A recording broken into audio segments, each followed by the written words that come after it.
मैं कुंदन हूँ दैनिक जागरण से। मेरा एक सवाल है कि चिराग पासवान को लेकर भाई ये संशय खत्म हो चुका वो एनडीए में है, एनडीए के लिए इतना महत्वपूर्ण कैसे है चिराग? अब ये तो जाकर एनडीए वालों से पूछिए कैसे महत्वपूर्ण। देखिए, जिस भाजपा को आप लोग इतना ताकतवर समझते हैं, ये देश मान रहा है, अमित शाह, मोदी वगैरह, अगर आप इनको गहराई से, करीब से अगर देखना, जानना, समझना चाहेंगे तो आपको पता चलेगा कि जहां पर इनके खिलाफ लोग या राजनीतिक दल खड़े होकर मजबूती से चुनाव लड़े और इनको हरा दिया, वहां पर कभी इनकी हिम्मत नहीं हुई फिर से खड़ा होकर चुनाव लड़ने की। तो बिहार वो भूमि है जब 2015 में अमित शाह और मोदी अपने सारे प्रयास के बावजूद उनको सफलता नहीं मिली।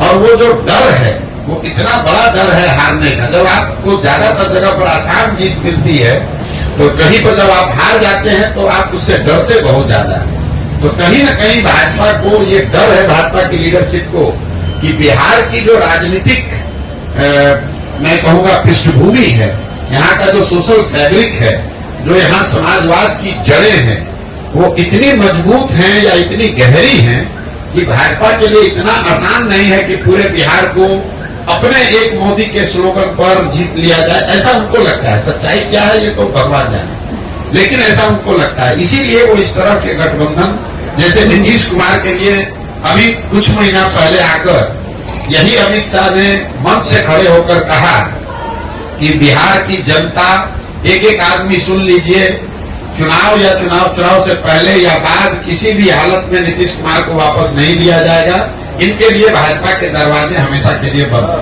वही अमित शाह जो इतनी बड़ी बड़ी बात बोलते हैं, ये लोग दावा करते हैं हम 400 सीट जीतेंगे। नीतीश कुमार जैसा आदमी जो कि बिहार में रहने वाला साधारण राजनीतिक समझ रखने वाला आदमी भी जानता है कि नीतीश कुमार के राजनीतिक वजूद बिहार में अब कोई बहुत मजबूत नहीं है। ये उनके राजनीति का अंतिम दौर है। लेकिन अगर वो भी वापस आ रहे हैं तो भाजपा को उसको मानने, स्वीकार करने में कोई दिक्कत नहीं है। तो ये इसकी वजह यह है कि बिहार की राजनीतिक भूमि को भाजपा इतना आसान मानती नहीं है। चाहे वो चिराग हो, उपेंद्र कुशवाहा हो, मांझी हो, नीतीश हो, चाहते हैं कि जितने लोगों को साथ में रखे ताकि ये खतरा ना हो कि कहीं 40 में 2-4-5 सीट का नुकसान हो जाए। और दूसरा, ये बिहार के लोगों का दुर्भाग्य रहा है कि ये 40 सीट जो है, इसके लालच ने बिहार को बर्बाद कर दिया। विश्व के स्तर पर अफ्रीका के बारे में बात कही जाती है कि अफ्रीका के जिन देशों में बहुत ज्यादा खनिज है, वहां पर सबसे ज्यादा गरीबी है। उसको मिनरल कर्स कहा जाता है, क्योंकि वहां इतना खनिज है कि उसी को लूटने के लिए, उससे कमाने के लिए दुनिया भर के लोग जाकर वहां लूटपाट मचाते हैं। उसी तरह बिहार की हालत है।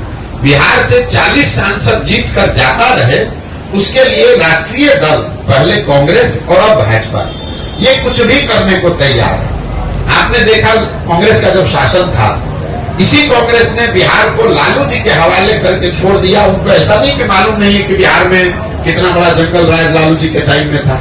ऐसा तो नहीं मालूम है कि उनको कांग्रेस को पता नहीं था कि बिहार सबसे गरीब और पिछड़ा राज्य था।